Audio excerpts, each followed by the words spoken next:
Buying your first home can be one of the most exciting events in your life. If you're buying a new home this year, make sure you watch the full video because today we are going to cover the top 5 common mistakes made by first-time home buyer.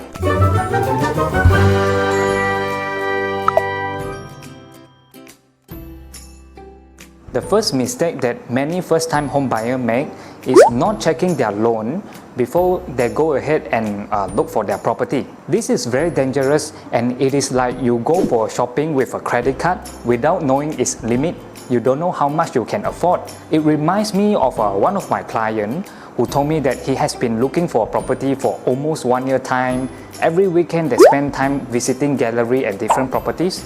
So finally they found something that they like and place a booking. Then only they realized that their loan got rejected.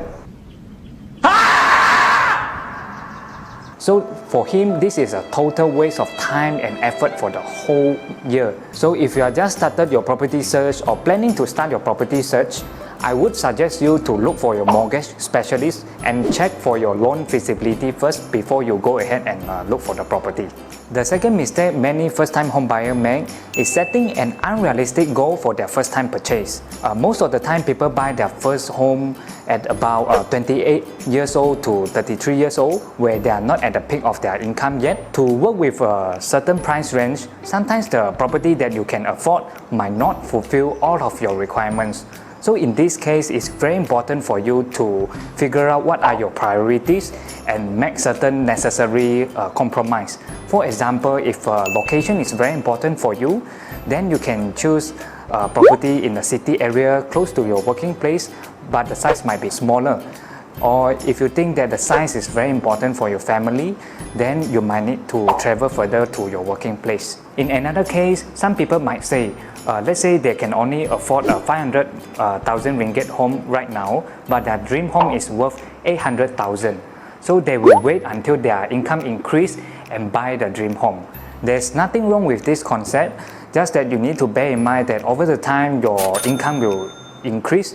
At the same time, there's a very good chance that the property will also appreciate in value.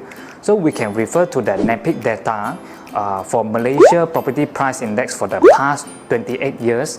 The average annual increment was 6.4%. That means if you buy a property at 500,000, 10 years later, it's very likely it will worth 930,000. In this case, you can use the 6.4% as a guideline to ask yourself whether your own income is increasing as fast as the property price.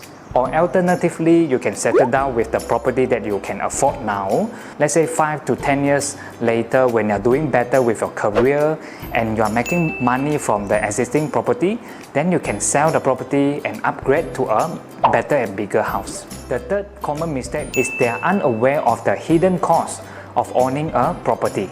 I noticed a lot of first-time home buyers, when they got their key, only they realize they have to pay for the MOT. Which is for 500,000 ringgit house, it costs 9,000 ringgit of tax, which is quite a big amount. And other example of the hidden costs include the assessment tax, the quick rent, and some of them might also underestimate about the renovation cost. So it is very important when you're making a property purchase decision, you need to list out all the potential costs and make sure you reserve enough of cash for all these expenses. The fourth mistake that many people make is ignoring the neighborhood. I see a lot of people when they're researching about a property, they put 90% of their effort solely focusing on the property itself only. For example, they go and find out how's the layout, what's the ceiling height, what are the facilities, what is the density of the condominium, which is very good. These are the homeworks that you need to do. At the same time, you need to be aware that the neighborhood and the surrounding is as important as the property itself. So in this case, you need to put in same amount of effort to really study about the neighborhood and also the area. For example, is there any upcoming plan in the neighborhood? Is there any new access route, new highway, new amenities like the school coming up in the neighborhood? Or secondly, you need to drive around and to see is there a lot of undeveloped land and what is likely to build over there. And lastly, you also need to study about the overall price trend in the neighborhood. Are they generally doing well or stagnant? So if it is stagnant, you need to find out why the price has stuck there. The fifth mistake that a lot of first-time home buyer make is not choosing the right real estate negotiator. A good and experienced real estate negotiator can be very helpful in your property purchase. An area specialist can provide you the insight about a certain area. They have the relevant real estate knowledge, and also they can help you to analyze the pros and the cons about different properties that you are comparing with.